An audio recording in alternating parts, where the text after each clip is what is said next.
우리 인류 역사를 돌이켜보면 수많은 종교적 사건들이 많았습니다. 이런 종교적 사건들에 대해서 우리가 오해하고 있는 부분은 없을까요?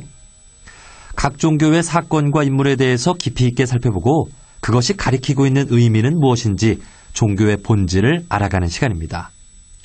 전 대광고 교목이시자 현재는 종교 전문 작가로 활동하시는 류상태 선생님과 함께 이야기 나눠보겠습니다. 선생님 어서 오십시오. 네, 안녕하세요. 예. 선생님과 함께 역사 속 종교의 인물과 사건을 주제로 다양한 이야기를 나눠보고 있습니다. 지난주까지 서양 종교에서 전하는 천지창조 이야기, 그리고 최초의 인물이라고 일컬어지는 아담과 하와, 그 후손들에 대한 이야기를 나눠봤는데, 그러한 이야기들이 전하는 교훈, 깊은 뜻에 대해서 한번 짚어보고 오늘 새로운 내용으로 이어나가면 어떨까요? 예. 지난주에 천지창조 이야기를 같이 나누었는데요. 지금 제가 천지창조 이야기라고 말씀을 드렸습니다만 기독교인 중에는 그렇게 말하는 걸 좀 싫어하는 분들도 있습니다. 왜냐하면 이 천지창조는 단순한 이야기가 아니라 실제 사건이다. 예. 기독교 성서에 기록되어 있는 그대로 그걸 사실로 역사적 사건으로 믿어야 된다고 생각하는 분들도 있습니다. 네. 그러니까 이 천지창조가 실제 있었던 사실이냐 아니면 우리에게 어떤 의미와 교훈을 전달해 주기 위해서 만들어진 설화이냐라고 하는 것은 굉장히 중요한 문제이고 지금 기독교권 내에서도 양쪽 이론이 팽팽하게 맞서고 있는 그런 아주 중요한 주제이기도 합니다. 그러나 저는 이 이야기는 실제 사건이 아니라 설화로 읽어야 된다고 생각합니다. 왜냐하면 실제 사건을 읽으면 여러 가지 문제가 생길 수밖에 없습니다. 과학하고도 충돌하고 또 이웃 종교하고도 서로 충돌하는 많은 그 문제들이 있게 됩니다. 그러니까 중요한 것은 이것은 사실이 아니다 신화다라고 하는 것을 우리가 이해하는 게 중요하고요. 예. 또 이야기를 신화로 받아들이면은 그러면 사실과는 관계없으니까 무의미한 것이냐 이렇게 물을 수 있는데 결코 그렇지는 않다는 겁니다. 이건 신화가 주는 중요한 의미가 있고 그 의미를 두 가지 정도로 정리해 볼 수 있는데요. 첫째는 사람이 신의 뜻에 의해서 기독교에서 말하는 어떤 궁극적인 신의 섭리에 의해서 세상에 오게 되었기 때문에 인간의 존재는 굉장히 존귀하다. 그리고 그 신은 그 인간은 신의 인격을 닮은 고귀한 존재로서 비교할 수 없이 존귀하다라고 하는 어떤 인간성의 가치를 우리가 발견할 수 있고요. 예. 또 하나는 신이 천지를 창조하면서 인간에게 맡겨주신 권리가 있습니다. 인간 이외에 먼저 창조된 모든 세계를 제대로 다스려라. 예, 내가 창조한 그 질서를 너희들이 잘 보존하고 가꾸어라 라는 그런 그 책임을 부여해 줍니다. 그러니까 인간이 이 창조된 세계를 제 마음대로 해치거나 파괴해서는 안 되고 꼭 처음 창조 질서 그대로 아름답게 잘 가꾸고 보존해야 된다고 하는 그런 교훈도 얻을 수가 있겠습니다. 예. 그래서 이러한 이야기들이 우리에게 전해주는 뜻이 이 서양 종교에만 하는 것이 아니라 모든 사람들이 배울 만한 점들이 있었던 것 같아요. 아, 그렇죠. 예. 이제 우리나라의 그 단군 신화를 보더라도 그러한 신화가 주는 뜻이 있잖아요. 그렇죠. 그렇기 때문에 우리나라 사람들은 또 자긍심도 있고 또 널리 인간을 이롭게 한다는 따뜻한 그런 심성도 있고 그렇습니다. 예. 그런 민족적인 정신을 우리 단군 신화에서도 느낄 수가 있는데 또 부처님께서는 뭐 자신을 믿지 말고 이 진리를 믿어라. 그 법을 믿어라 이런 말도 하신 것처럼 우리가 이 달을 가리키다 코너를 통해서 어떤 문자나 언어 그 손가락이 아니라 그 깊은 뜻인 달을 보는 그 시간을 그렇습니다. 가지면 될 것 같습니다. 네네. 예. 자, 그래서 지난 시간까지 창세 신화 이야기와 더불어서 서양 종교의 인물이라고 할 수 있는 아담과 하와 그리고 다윗 또 노아 이런 인물들에 대해서 이야기를 나눠봤는데 이러한 이야기들은 특정 종교의 이야기가 아니라 유대교, 기독교, 이슬람교에서 공통으로 믿고 전해진다는 이야기까지 나눠봤던 것 같아요. 아, 그렇습니다. 그러니까 이 창세 신화는 기독교만의 신화가 아니고 먼저 기독교보다 앞서 있었던 유대교가 그대로 갖고 있는 신화가 기독교에 그대로 또 이제 전수된 것이고요. 또 그 이야기가 이슬람교에도 그대로 전달이 되어서 지금 세 종교가 이 창세 신화만큼은 조금도 다르지 않고 완전히 똑같이 공유하고 있는 그런 중요한 자료가 됩니다. 예. 그래서 우리가 그 기독교에서 하느님을 하느님 또는 하나님이라고 그렇게 부르지 않습니까? 그 이제 유대교에서는 이제 야훼라고 하는데 그 이름이 다 다른 것이 아니고 야훼는 이제 그 신의 고유 이름이라고 한다면은 하느님은 신을 지칭하는 이제 보통 명사인 것이죠. 그리고 이제 무슬림들이 말하는 알라라는 그 이름도 그 신의 고유한 이름이 아니라 하느님이라고 하는 보통 명사입니다. 예. 그 신이라는 말인데 그 신을 그 아랍 사람들은 알라라고 발음하는 것이죠. 그러니까 세 종교가 각각 부르는 하나님의 이름이 다르다고 하더라도 그 다른 별개의 신이 아니라 완전히 같은 하나님을 지칭하는 것이다라고 하는 걸 우리가 알 필요가 있고요. 예. 그러니까 결국은 이 세 종교의 궁극신은 같은 분이고 같은 하나님으로 고백된다. 뿌리가 네. 같다라고 하는 걸 알 필요가 있겠습니다. 예. 이 하나님에 대한 호칭이 뭐 야훼, 네. 또 하나님, 하느님, 네. 또 알라 네. 이렇게 다르지만 사실 이러한 궁극 진리에 대해서 또 원불교에서는 이 사은이라고 네. 칭하고 또 불교에서는 어떤 깨달음 네. 네. 뭐 이렇게도 그 보잖아요. 그렇죠. 예. 그런 측면에서는 어쨌든 궁극 진리를 그 추구한다는 점에서는 네. 또 모든 종교가 통하고 있다고도 볼 수가 있을 것 같아요. 예, 그렇습니다. 겉으로 볼 때는 많은 다름과 차이가 있으나 깊이 들어갔을 때는 똑같다는 것이 아니라 서로 상통한다고 하는 것을 우리들이 생각할 필요가 있겠지요. 예. 자, 이렇게 서양 종교의 창세 신화와 또 그 인물들에 대해서 이야기를 나눠봤는데 오늘은 아브라함이라는 인물에 대해서 이야기를 나눠보려고 합니다. 네네. 예. 아브라함 하면 또 서양 종교에서 대표적으로 네. 많이들 알고 계실 것이고 네, 한번 좀 그렇습니다. 들어보셨을 것 같아요. 그렇죠. 예. 네. 이 아브라함 역시 특정 종교의 인물은 아니죠. 그렇습니다. 예. 그러니까 아브라함은 역시 세 종교의 조상이라고 볼 수 있습니다. 그러니까 그 유대인들이라든지 아니면 그 이슬람교를 믿는 아랍인들에게 있어서는 직접적인 그 혈연적인 조상이라고 양쪽이 다 고백을 합니다. 그러니까 유대인들도 우리 민족의 조상은 아브라함이다라고 고백을 하고 이슬람교인들 역시 아랍 쪽 역시 뭐 물론 이제 그 이슬람교를 아랍 사람들만 믿는 것은 아닙니다만은 아랍 사람들이 이제 중심이고 거기서 시작되었으니까요. 아랍 사람들도 똑같이 우리의 혈연적인 조상이 아브라함이다. 우리는 아브라함의 후손이다라고 똑같이 이야기를 합니다. 예. 그럼 기독교인은 어떠냐? 기독교는 혈연적인 조상이라고 할 수는 없죠. 오늘날 뭐 유럽 사람이라든지 또 우리나라까지 널리 퍼져 있으니까요. 그러나 기독교에게도 아브라함은 조상으로 고백됩니다. 다만 혈연적인 조상은 아니라도 믿음의 조상이다. 왜냐하면 아브라함이 바로 우리에게 하나님을 향한 올바른 믿음이 무엇인지를 뚜렷하게 보여준 어떤 믿음의 모델이었다. 믿음의 조상이었다. 그런 관점에서 아브라함을 믿음의 조상으로 고백하고 있습니다. 예. 이제 원불교에서는 그 이제 소태산 대종사님이 네. 깨달음을 얻고 창실했잖아요. 그렇죠. 그렇기 때문에 이제 원불교 교도들은 네. 이제 가장 큰 스승으로 또 이제 대종사님을 생각을 하는데 그렇겠죠.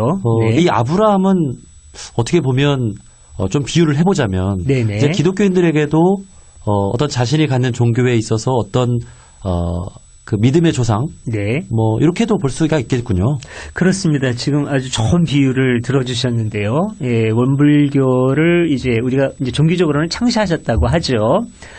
이제 대종사께서는 뭐 창시했다기보다는 이제 그 불법이 그 우리 인간과 세상을 그 이치를 깨우쳐주는 가장 좋은 법이라고 생각을 해서 이제 알려주셨는데 그러나 그 가르침이 워낙 크시기 때문에 지금 하나의 그 훌륭한 종교를 이루었고 그래서 원불교 교우님들이 대종사님을 그렇게 존경하고 존중하는 것처럼 그렇습니다. 유대교, 기독교, 이슬람교인들은 공통의 조상으로 아브라함이 올바른 이 유일신 종교의 그 신앙의 삶이 어떠해야 되는지를 아주 모범적으로 그리고 아주 처음으로 보여준 분이 아브라함이다라고 생각해서 믿음의 조상으로 그렇게 고백을 하는 것이죠. 예.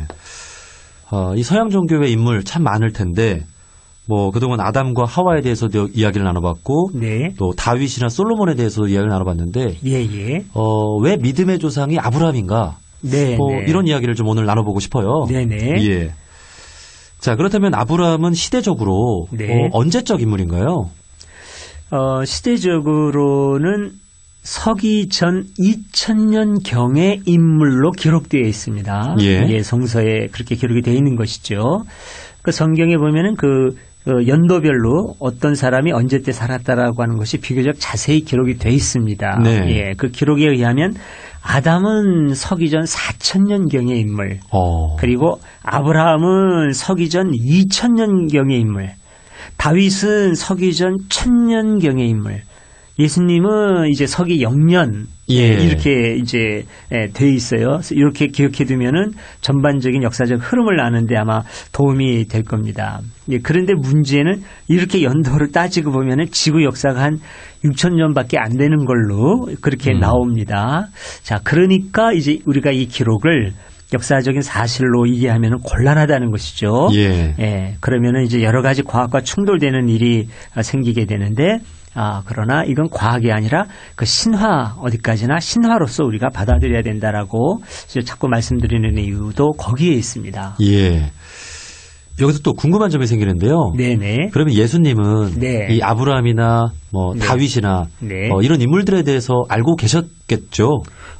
당연히 알고 계셨겠죠. 왜냐하면 예수님도 유대인으로 오셨고 유대인에게 있어서 자기 종교와 민족의 중요한 위인들로 아브라함, 또 모세, 다윗 이런 인물들을 숭앙하고 있었거든요. 아주 중요한 그 조상들이기 때문에 예수님도 당연히 알고 계셨을 것입니다. 그렇군요. 네. 예.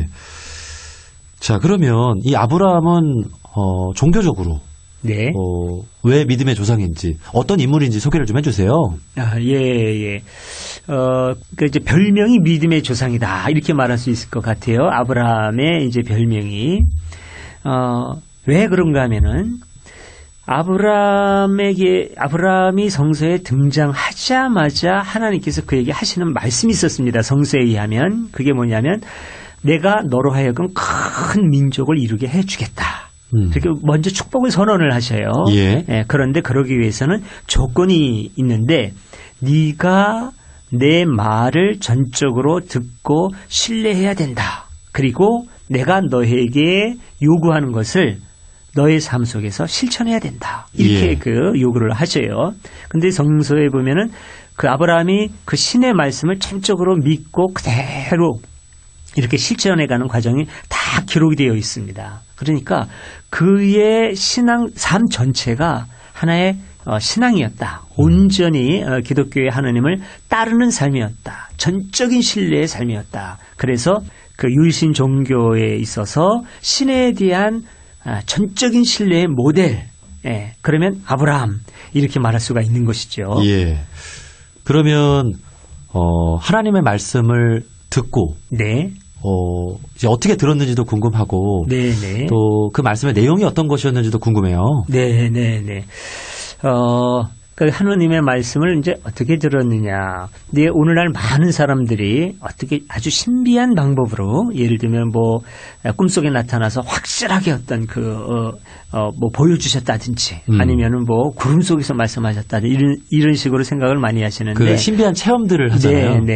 그런 어떤 그 신비 체험보다는 어떤 이제 깨달음 하나님과 이렇게 신앙적으로 교류하면서 어떤 그 깨달음의 차원으로 생각하는 것이 더 바람직하다고 생각을 합니다. 왜냐하면 자꾸 어떤 그 신비 체험 쪽으로 가다가 보면은 중심 내용을 잃어버리고 그 현상에만 집착할 수가 있습니다. 예. 그런데 그 현상에만 집착하는 건 바람직하지 않고 어떤 신비 경험이 어떤 궁극자와 만난 어떤 그 결과로서 나타날 수는 있지만 그것 자체가 중심이 되면은 종교의 가치를 잃어버릴 수가 있습니다. 그거보다는 그 중심 내용 자체가 중요한데 그 중심 내용이 뭐냐 하면 예. 이제 신이 아브라함에게 그렇게 요구합니다. 아브라함이 그때 살고 있었던 땅이 메소포타미아 지방에 있는 갈대아 우르라는 곳이었거든요. 근데 그곳이 말하자면 그때 당시의 세계에서 가장 발전된 곳이었습니다. 문화적으로 또 문명적으로 가장 발전된 곳이었었는데 오늘날 우리가 경험하는 것처럼 경제적으로 또 문명이 가장 발전한 곳이 정신적으로도 그렇게 발전되어 있고 바람직한 것이냐 하면 그렇지 않을 수 있거든요. 그렇죠. 오히려 정신적으로는 황폐화되고 오히려 사람을 더욱더 어떤 욕망과 타락에 젖어들게 만들 수도 있거든요. 그러니까 아브라함이 살던 당시에도 그랬습니다. 가장 문명적으로 발전을 했지만은 그러나 바람직하지 못한 여러 가지 뭐라 그럴까요? 어떤 그 타락 현상도 있었고 그래서 이제 신께서 아브라함에게 너에게 정말 필요한 것은 이 앞선 문명, 경제적인 풍요가 있는 이곳이 아니라 너의 정신세계를 깊게 해줄 수 있는 것이다. 그것은 문명은 뒤떨어져 있을 수 있다. 그러나 자연과 가까운 곳. 그래서 경제적으로 풍요하지는 않지만 종교적으로 풍요한 곳. 네가 그곳으로 가서 신과 하나 된 삶을 살아봐라 라고 하면서 그 땅을 떠나라고 이야기합니다. 예. 그리고 내가 인도하는 곳으로 가라 이렇게 말씀을 하세요. 그러니까 아브라함의 입장에서 생각해 보면 자기가 누리던 모든 경제적인 풍요라든지 어떤 환경의 부유함 이걸 버리고 아주 척박한 곳으로 가라는 것이죠. 전적인 희생을 요구하는 것이죠. 예. 이게 아주 그 쉬운 일이 아닙니다. 예. 만만한 일이 결코 아닌데 아브라함은 그 말씀을 다 그대로 따르고 자기가 지금까지 누려왔던 모든 기득권을 다 내려놓고 오로지 그 신의 말씀을 듣고 이제 순종해 가는 것이죠. 예. 그게 바로 중요하다는 것입니다. 네. 이런 모습은 마치 그 네. 석가모니 부처님이 네. 어떤 풍요로운 것들을 놓고 네. 깨달음을 얻기 위해서 나가는 것과 그렇습니다. 비슷하게 네. 느껴지기도 하네요. 그렇습니다. 그런 어떤 그 성인들의 삶에 보면은 보편적으로 나타나는 현상이지요. 예. 자, 그렇다면 아브라함은 하나님의 말씀을 이렇게 몸으로 체험을 하고 네. 마음으로 체험을 하고 네. 이제 그 땅을 버리고 다른 곳으로 이동을 했군요. 그렇지요. 네. 그 땅이 바로 지금 이스라엘 민족이 살고 있는 팔레스타인 땅이고 그때 당시에는 가나안 땅이라고 하는 곳이었습니다. 예. 그리고 원래 살던 것은 메소포타미아 지방, 그러니까 바벨론, 아시리아, 페르시아 이런 대제국이 일어난 곳이죠. 아주 풍요로운 두 개의 큰 강, 유프라테스 강, 또 티그리스 강이 있던 아주 비옥한 그 땅이었고 예. 상대적으로 가나안 땅은 거기에 비하면 많이 좀 부족한 산물도 부족하고 땅도 척박한 그런 곳이었습니다. 그 속에 담긴 의미는 네. 뭐 조금 어려운 지역의 사람들을 가서 좀 도와줘라, 느껴라, 좀 그런 의미도 있을까요? 그런 의미보다는 이제 우리가 오늘날 이 도시라든지 많이 발전된 이런 문명권에서는 어떤 조용한 사색의 시간을 갖기가 어렵지 않습니까? 예. 자꾸 그 사람들하고 휘둘리고 바쁜 생활에 젖어들다가 보면은 물질적인 풍요는 누리지만 어떤 정신적으로 공허함을 느끼기 쉬운데 그거보다 어떤 한적한 시골 로 내려가서 오히려 자연을 벗삼아서 생각에 잠기다 보면 오히려 그 정신적인 그 풍요로움이 더 많이 우리가 누리고 체험할 수 있는 것처럼 바로 그런 어떤 그 교감을 원하셨던 거겠죠. 자연과의 교감 그리고 어떤 그 종교적인 깊은 명상 그런 삶을 원하셨다고 볼 수 있겠습니다. 예. 저희가 얼마 전에 그 노아와 그 노아의 네. 방주 이야기를 했잖아요. 네, 그랬죠. 예. 그래서 이 타락한 인간들의 삶을 하나님께서 조금 벌하시기 위해서 네. 이렇게 큰 홍수를 내려서 네. 이제 노아와 또 일부 한 쌍씩을 살려서 새로운 삶을 예. 새로운 세상을 이렇게 살게 했는데 네, 네. 이 아브라함에게도 그와 같은 좀 어떤 새로운 네. 그런 것들을 원하셨던 것 같아요. 그렇죠.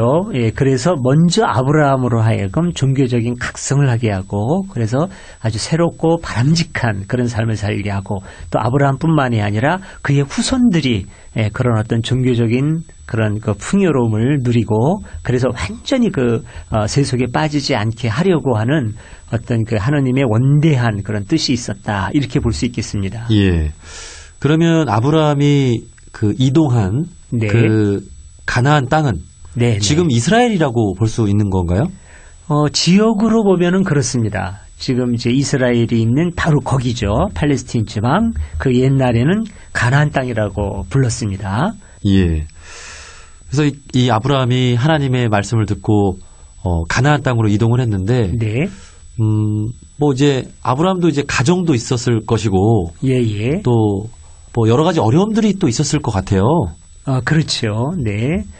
그 아브라함이 이제 그 가나안 땅으로 올 때 보통 추정하기로는 한 70명 정도 되는 이제 구성원들, 가족과 친지들을 이끌고 왔을 거라고 그렇게 학자들이 추정을 합니다. 그러니까 아브라함은 한 70여 명 되는 그 마을 사람들을 이끄는 족장이었다. 이렇게 보는 것이죠. 그래서 이 시대를 그 족장 시대라고 그렇게 말을 하거든요. 그 적은 숫자도 아니었고 상당히 책임이 컸죠. 그러니까 그 많은 사람들을 먹여 살려야 하는 부족장의 입장으로서 그 신의 뜻에 그 순종하고 그들 모두를 이끌고 경제적으로는 풍요롭지 않지만 어떤 정신적인 풍요를 찾아서 떠난다고 하는 게 쉽지 않은 결단이었을 것입니다. 예. 그래서 아브라함이 가나안 땅에 이렇게 잘 정착을 하게 됐나요? 잘 정착을 했죠. 잘 정착을 해서 그곳에서 어느 정도 이렇게 살다가 아까도 조금 전에도 말씀을 드렸습니다만 가나안 땅이 그 주변의 다른 사막 지역에 비해서는 상대적으로 풍요로워서 젖과 꿀이 흐르는 땅이라고도 표현을 합니다. 그러나 큰 강인 유프라테스 강, 티그리스 강이 있는 메소포타미아 지방이라든지 아니면은 나일강이 있는 이집트 지역에 비해서는 훨씬 기후가 좋지 않은 그 환경이 좋지 않은 지역이거든요. 그래서 자주 가뭄도 발생을 하고 그래서 그 가뭄 때문에 어려움을 겪고 그 가나안 땅에 정착하지 못해서 또 이집트로 가기도 하고 또 거기에서 또 어려운 일들도 당하고 그런 아주 힘들고 고통스러운 일들도 많이 겪었습니다. 예.